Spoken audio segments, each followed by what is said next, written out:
আল্লাহ পাক বলেছেন শোনেন, ইল্লা মান তাবা, যে অনেক গুনাহ করেছে, শিরিক করেছে, জেনা করেছে, মদ খেয়েছে, বেদাত করেছে, হারাম খেয়েছে, আল্লাহ পাকের অবাধ্য হয়েছে, নামাজ পড়ে নাই, যাকাত দেয় না, ইত্যাদি ইত্যাদি অনেক অন্যায় করেছে,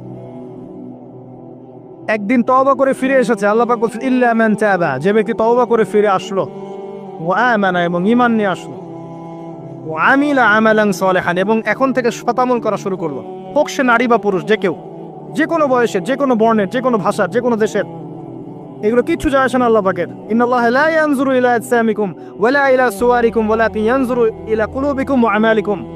আল্লাহ পাক শুধু কলব দেখেন, আমল দেখেন, রক্ত মাংস বর্ণ এগুলো দেখেন না। আল্লাহ পাক ফিরে এসেছে, আমল ঈমান এনেছে, আমল সালেহ করেছে।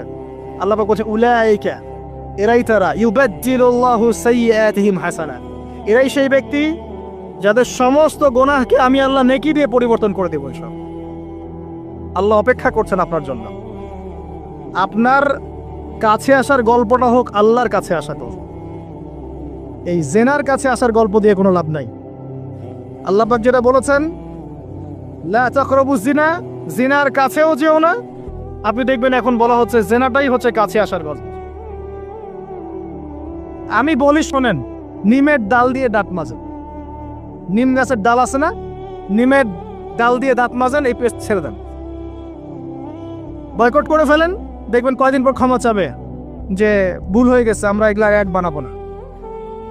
আমরা যে নরম সরম মানুষ, কোনো ইনিশিয়েটিভ নিতে পারি না, এই জন্য চড়া হয়ে বসে থাকি। প্রতিটা সেক্টরেই দুর্নীতি চলছে। এই যে কাছে আসার গল্পের নাম দিয়ে মানুষকে জেনা করাচ্ছে। যুবক যুবতী স্কুল লাইফ থেকে মাহরাম, গায়রে মাহরাম, এই গায়রে মাহরামের সাথে স্কুল লাইফ থেকে শুরু হয়।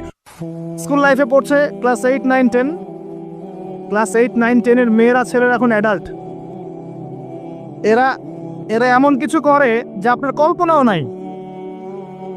এই বয়সেও তো সব পাপ করা শেষ।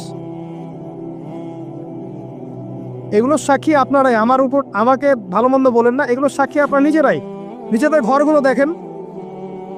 আর সবচেয়ে বড় কথা হচ্ছে ঘরের মানুষ কিন্তু কথা শোনে না। দেখবেন আপনি সারা দুনিয়ায় দিন কায়েম করে ফেলছেন, দিনটা, আর আপনার ঘরটা হচ্ছে নূহ আলাইহিস সালামের মতো। দেখবেন বউ কথা শোনে না, স্বামী ছেলে কথা শোনে না। এটাই বাস্তবতা। কিন্তু নূহ আলাইহিস সালামের ঘটনা মনে নাই? 950 বছর দাওয়াত দিয়েছেন, শেষে গিয়ে বলেছেন বিআন্নী মাগলুবুন ফান্তাসির, আল্লাহ আমি পরাজিত হয়ে গেছি, আমাকে সাহায্য করো, আমি আর পারছি না। আল্লাহ পাক আযাব নাজিল করে দিলেন, তিনি পার হয়ে গেলেন না। ছেলে পার হয় না, ছেলে বলে আমি পাহাড়ে উঠে যাব, পাহাড় আমাকে সেভ করবে। নূহ আলাইহিস সালাম বলছেন আজকে কেউ সেভ করতে